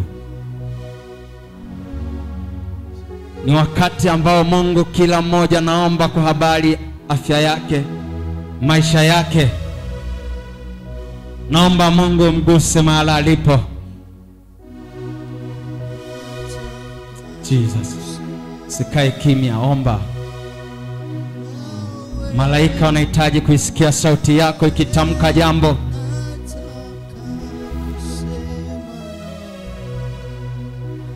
Malaika wa Bwana wanahitaji kusikia unaomba nini, ili wachukue hizo taarifa wapeleke mbele ya kiti cha enzi mbinguni. Bwana Yesu, nainua mikono yangu kwa ajili ya watu hawa sasa. Naiachilia nguvu kutoka juu ya madhabahu hii Bwana sasa. yende mpaka alipo majira haya. Waliofungwa na ufalme wa kuzimu sasa Bwana, ni wakati wao kufunguliwa. Ni wakati wao sasa nguvu za Mungu kupita juu yao. Ni wakati wa Mungu sasa malaika kuwafungua. Ni wakati wako Mungu wa kuondoa katika vifungo. Ni wakati wako sasa Mungu kuwatoa katika hiyo mateka. Ni wakati wako Mungu kuwatoa katika hayo mateso alionayo. Ni wakati wako Mungu kupita katika kila ndoa ya moja moja Bwana aliyeko mahali hapa. Ni wakati wako Mungu wa kupita katika kila biashara ya moja aliyeko mahali hapa. Ni wakati wako Mungu wa kufungua vyanzo vya uchumi vya mtu huyu. Ni wakati wako Mungu wa kufungua na kuachilia kibali cha baraka kwenye maisha ya mtu huyu. Kibali kilichokuwa kimeondolewa kwa mtu huyu Bwana, siku ya leo Mungu sasa kinarejea. Kibali cha neema, kibali cha fedha, kibali cha kukubalika kilichokuwa kimeondolewa kwake, leo kinarejea kwake kwa jina la Yesu. Kinarejea kwa jina la Yesu. Kinarejea kwa jina la Yesu. Omba. Omba. Usikae kimya. Usikae kimya. Ipo nguvu ya Mungu inapita kwa ajili yako. Kuna wale mliofukuzwa kazi, ona Mungu anakurejeshea kazi nyingine mpya na yenye baraka. Wewe ambaye unahitaji matokeo kwenye uchumi wako, wewe ambaye unahitaji matokeo kwenye biashara zako, ona sasa kuna nguvu inapita ikikurejeshea vile vilivyopotea. Na uona moto ukishuka kanisa lote. Na uona moto ukishuka. Na uona moto ukishuka. Na uona moto ukishuka ukiwagusa watu majira haya. Ukiwagusa majira haya, moto unapita. Unapita. Unapita. Moto unapita. Naona nguvu za Mungu zikipita sasa. Naona nguvu za Mungu zikukugusa. Jesus. Jesus. Asante Yesu. Fungua huyu mtu Bwana ambaye yuko mbele yako akisema na wewe majira haya, akiomba kwa ajili ya maisha yake Bwana. Kuna vitu vimepotea kwenye maisha yake. Kuna vyanzo vya uchumi vimeharibika kwenye maisha yake. Yatosha sasa Mungu aliye hai. Yatosha machozi aliyonayo. Yatosha aliyonavyo Bwana. Ni wakati na siku ambayo sasa unamfuta machozi ambayo ameyatoa. Ni wakati sasa unaenda kumfuta hayo machozi. Ni wakati ambao unakwenda kuondoa uchungu ulio ndani ya moyo wake. Ni wakati ambao unakwenda kuondoa maumivu yaliyokuwa yamejaa katika kifua chake. Ni wakati ambao unakwenda kuondoa yale maumivu yaliyokuwa yamesababishwa na mwanadamu Bwana. Ni wakati ambao unakwenda kurejesha vile vibali vilivyokuwa vimechukuliwa. Jesus. Jesus. Yesu, sikia maombi ya watu wako. Yesu, sikia maombi ya watoto wako hapa. Yesu, sikia maombi ya watu wako hapa Bwana.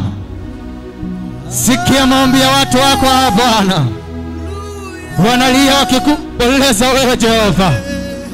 Naomba Mungu sikia maombi ya watu wako hapa. Naomba sikia maombi ya watu hapa Bwana.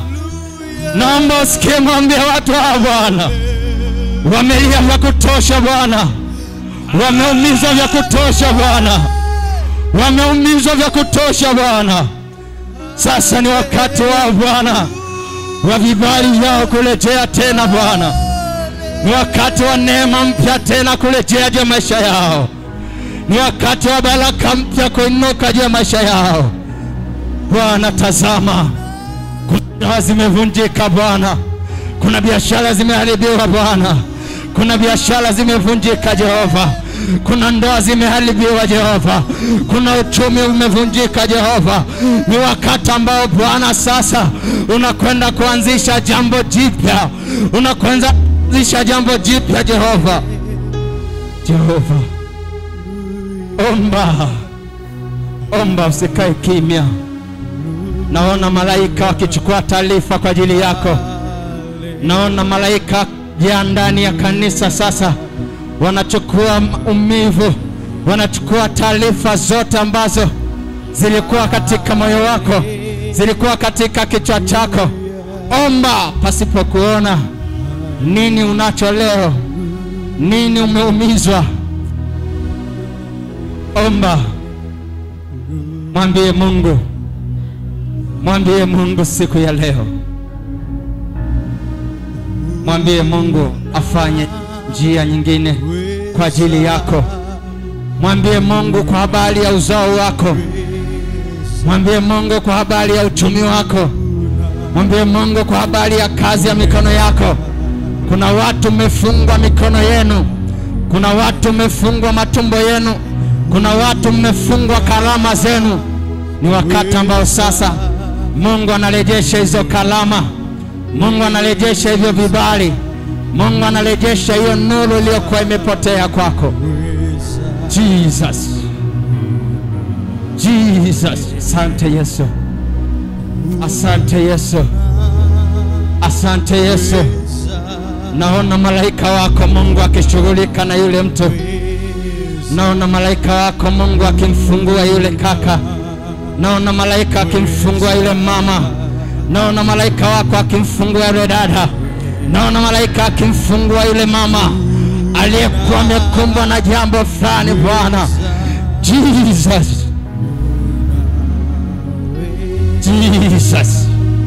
Naona wale majenti wa kuzimu waliokuwa wamekamata maisha yako, naona wakiachia maisha yako leo.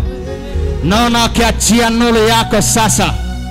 Naona nuru yako ya uchumi kirejea, na uchumi wako ukifunguliwa.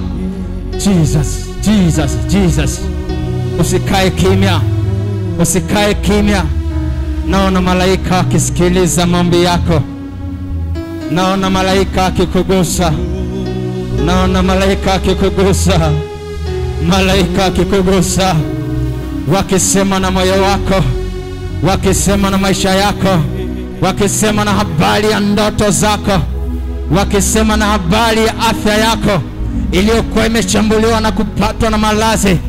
Wale wana kansa juu ya maisha zenu, naona Mungu anakausha hizo kansa. Naona Mungu anakausha hivyo vidonda vilivyokuwa ndani ya moyo wako. Naona Mungu akikausha yote yaliyokuwa yamekubili. Naona sasa naanzisha mwanzo mpya kwenye maisha yako. Naona kianzisha nuru mpya kwenye maisha yako. Naona kianzisha jambo jipya lenye kibali kipya kwenye maisha yako. Kile kibali kilichokuwa kimeondolewa kwako, naona Mungu sasa akikirejesha kwako. Naona Mungu akirejesha hicho kibali kilichokuwa kimechukuliwa na ufalme wa kuzimu. Jehova, sikia ombi ya mtu huyu Bwana. Sikia maombi ya mtu huyu Bwana mchana wa leo. Kuna wakati ameomba Bwana ukumsikia. Tazama siku ya leo, tarehe ya leo, Bwana analia akiomboleza kwa ajili ya habari ya yale ambayo anamkabili leo. Naomba Mungu mfungue sasa. Anapotoka mahali hapa Bwana siku ya leo, aanze maisha mapya Bwana siku ya leo. Naona Mungu ukiwafungua watu wako siku ya leo. Naona Bwana waliokuwa wameumizwa wakirejesha furaha katika mioyo yao. Naona waliokuwa wamepoteza Yehova wakirejesha nuru juu yao. Jehova, yatosha juu ya yale wanayoyapitia sasa. Magonjwa yatosha, mateso yatosha. Ni wakati wako Mungu sasa kujibu maombi yao. Ni wakati wako Mungu kujibu maombi ya yale wanayoomba wewe Jehova. Bwana Yesu, gusa kila moja moja, gusa kila moja moja Jehova. Nahitaji Bwana wafungue leo. Naomba wafungue watu wako leo Bwana. Naomba wafungue watu wako leo Jehova. Wafungue watu wako Jehova. Tazama wenye madonda vya tumbo Bwana, wenye tezi dume Bwana, wenye kansa juu ya vizazi vyao, wenye kansa juu ya matumbo yao, wenye mafarakano juu ya familia zao. Bwana, rejesha amani katika familia zao. Rejesha furaha iliyokuwa imetoweka juu ya ndoa zao. Rejesha amani iliyokuwa imetoweka katika uchumi wao. Jesus. Omba, usimwone aibu uliokuwa naye. Hilo ni la kwako, ya kupasa umwambie Mungu kwa habari ya hilo. Usimwone aibu aliye mbele yako. Usimwone aibu anayekutazama. Ni wakati wako sasa kumwambia Mungu, haya ninayoyapitia yatosha. Haya ninayoyapitia ni mwisho leo. Mwambie Mungu. Mwambie Mungu yatosha. Mwambie Mungu yatosha. Wale wenye mapepo sasa yaanze kukimbia na kuondoka. Wale wenye mapepo yaanze kuondoka. Wale wenye majini yaanze kuondoka. Wale wenye majini yaanze kuondoka. Na amuru moto sasa, moto wake. Mapepo yote yaliyokuwa yamefunga maisha yako yaondoke. Yaondoke. Yaondoke. Yaondoke kwa jina la Yesu. Yaondoke. Ni saa ya Mungu sasa kusema na maisha yako. Ni saa ya Mungu sasa kusema na afya yako. Ni saa ya Mungu sasa kufungua uchumi wako. Ni saa ya Mungu sasa kuikumbuka ndoa yako. Ni saa ya Mungu sasa kuifungua uchumi wako. Ni saa ya Mungu sasa kufungua kibali kilichokuwa kimeibiwa ndani yako. Ni saa ya Mungu sasa kurejesha kibali kilichokuwa kimekamatwa na shetani. Ni saa ya Mungu sasa kurejesha kalama yako iliyokuwa imeibiwa. Ni saa ya Mungu sasa kurejesha vipawa na kibali vilivyokuwa vimeondolewa kwenye maisha yako. Jesus. Jesus. Naona nguvu za Mungu zikikugusa wewe uliye tayari. Naona nguvu za Mungu zikikufungua wewe uliye tayari. Naona nguvu za Mungu zikiondoa yale mabuko yaliyokuwa ndani ya uchumi wako. Naona nguvu za Mungu zikiondoa machozi uliyokuwa unalia kwa muda mrefu. Naona nguvu za Mungu zikifuta machozi ulionayo. Naona nguvu za Mungu zikiondoa maumivu yaliyo katika kifua cha moyo wako. Ndiyo Bwana. Ndiyo Bwana. Sikia maombi ya watoto wako hao. Sikia. Sikia Bwana. Sikia Bwana. Sikia Jehova. Sikia Jehova. Ni wakati wako sasa Mungu kufanya mampya juu ya mtu huyo Bwana. Rejesha nuru mpya kwa mtu huyo Bwana.